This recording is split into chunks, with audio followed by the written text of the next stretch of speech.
नमस्कार। आज हम आपके सामने अपनी लिखी हुई पुस्तक नैश अध्यात्म ब्रह्म ज्ञान का पहला हिस्सा प्रस्तुत करने जा रहे हैं।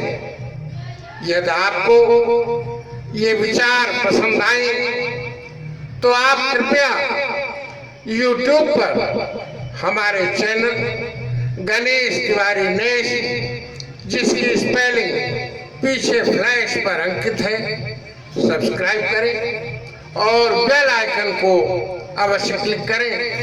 प्रस्तुत है प्रसंग ब्रह्म ज्ञान का पहला हिस्सा। व्यक्ति के जीवन में सुख दुख आते ही रहते हैं। जो व्यक्ति केवल सुख चाहता है उसे दुख आने पर बहुत कष्ट होता है, किंतु जो व्यक्ति इस भेद को समझता है कि सुख दुख तो आएंगे ही, वह दुख आने पर कभी दुखी नहीं होता है। वह सुख दुख में समान व्यवहार रखता है, ना अधिक सुखी ना अधिक दुखी।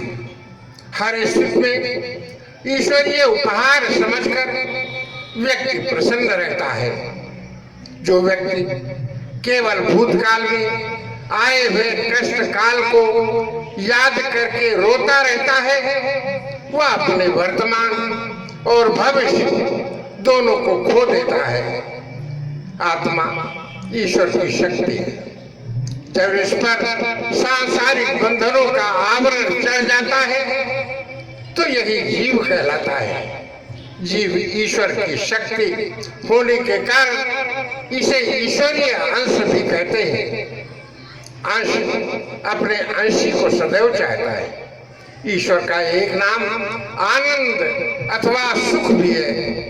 इसलिए हर जीव अपने अंशी आनंद अथवा सुख को ही चाहता है। सांसारिक वस्तुओं में जो आनंद है अथवा सुख है वह क्षणिक है, सीमित मात्रा में है, जबकि ईश्वरीय आनंद सदा के लिए मिलता है और अनंत मात्रा में होता है।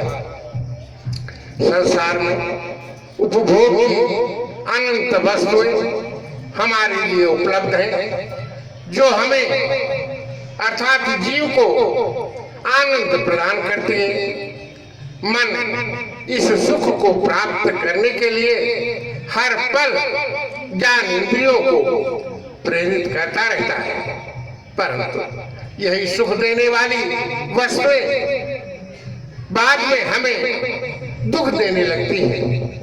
काम, क्रोध, लोभ, मोह आदि विकार हमारे शरीर के अंदर अपना पैठ बना लेते हैं, जो हमारी तर्क शक्ति बुद्धि को नष्ट कर देते हैं, जिससे हम अच्छे और बुरे कार्यों में अंतर नहीं कर पाते हैं और जीवन काल में किए गए बुरे कार्यों का फल भुगतने के लिए हम अनंत काल तक चतुर योनियों में भटकते रहते हैं।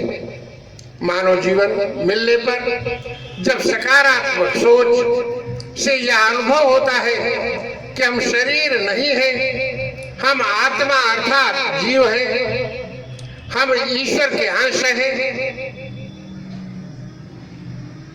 हमें जो भी कार्य करने हैं वह ईश्वर के निमित्त करने हैं, हमें जो भी ज्ञान प्राप्त करना है वो ईश्वर के निमित्त प्राप्त करना है, हमें जो भी जिनसे भी प्रेम राग और मोह रखना है वो तो मात्र सिर्फ और सिर्फ केवल ईश्वर ही है। ईश्वर के प्रति समर्पण भाव से किए गए जीवन के सभी कार्य शुभ होते हैं और संसार के आवागमन से मुक्ति दिला देते हैं। आइए हम नैश के द्वारा लिखित नैश अध्यात्म पुस्तक से इस संबंध में व्यक्त किए गए विचारों को सुनते हैं। दुखी व्यक्ति ही इस जीवन में सुखी व्यक्ति ही इस जीवन में सुख की इच्छा है रखते। सुख इच्छा का त्याग अगर हो कभी नहीं दुख मिल सकते। भूतकाल के कटु अनुभव जो भूतकाल में रखते हैं, वर्तमान से इसे दूर कर शांति चैन से रहते हैं। जीव अंश है ईश्वर का या ईश्वर का ही गुण रखता। ईश्वर है निर्दोष जिस तरह उसी तरह यह भी रहता।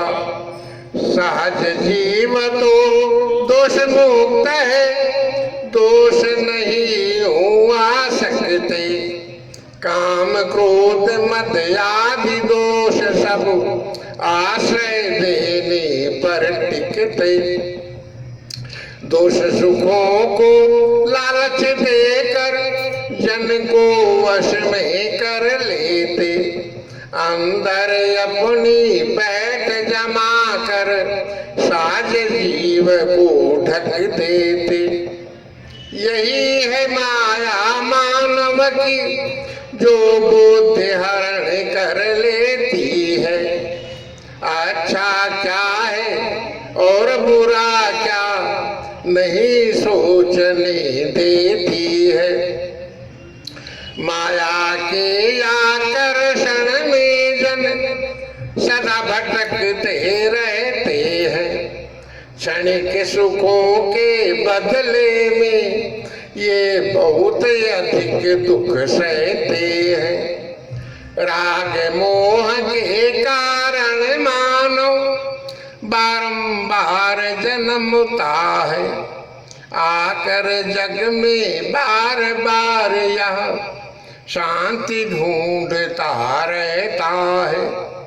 स्थूल सूक्ष्म कारण शरीर में जीव घूमता फिरता है।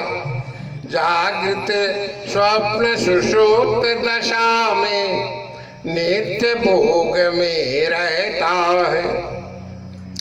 भूजल अग्नि तत्व से बाहर वायु तत्व में आता है। जीव महाकारण शरीर में गुणातीत हो जाता है। पांच कोश के पंच आवरण साज जीव भर पड़े हुए। गहन साधना से हट जाते जो इसको है ढके हुए। इस शरीर में विद्या माया किंतु शेष रह जाती है। और अविद्या माया किंचित नहीं यहाँ टिक पाती है। युगों युगों से ईशय नियमित आता रहता है। निज से चयनित चतुर योनि में आकर स्वांग रचाता है। योनि जरायुज में नर जीवन श्रेष्ठ और अति पावन है।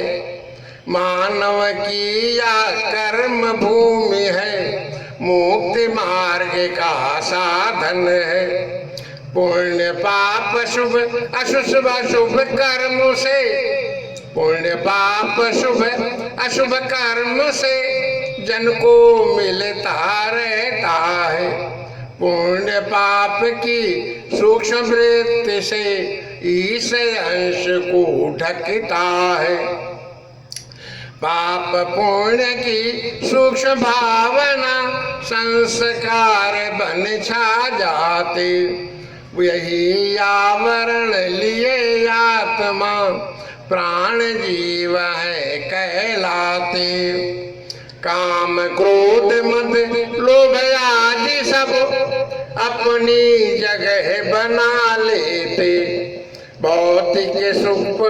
भौतिक सुख का लालच देकर मन की डोर बढ़ा देते, होकर वशीभूत तृष्णा के मानव सब कुछ होता है, होकर वशीभूत तृष्णा के मानव सब कुछ खोता है।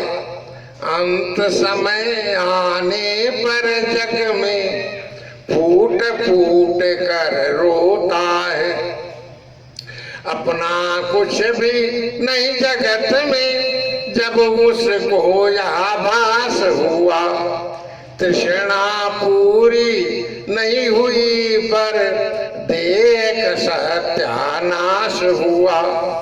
तृष्णा में ऋण ऊर्जा है, बस इससे जन है भर जाते, बिना ईश का भजन किए ये दिल से नहीं निकल पाते। पूजा पाठ इबादत रब की जन को मुक्ति दिलाती है, धन ऊर्जा जन को देकर ये ब्रह्म द्वार तक लाती है। जर्जर हुई देह जब नर की इस जीवन छोड़ दिया, संस्कार का लिए आवरण सूक्ष्म देह को ग्रहण किया। चतुर्योनि में अवसर पाकर कुछ शरीर तो पा लेते, इधर उधर भटका करते कुछ रोते हैं कुछ पछताते। सूक्ष्म देह में रहते हैं पर उनकी तृष्णा शेष रही, और भुगतते हुए कर्म फल बहुत काल तक व्यथा सही। धन्यवाद। जय हिंद।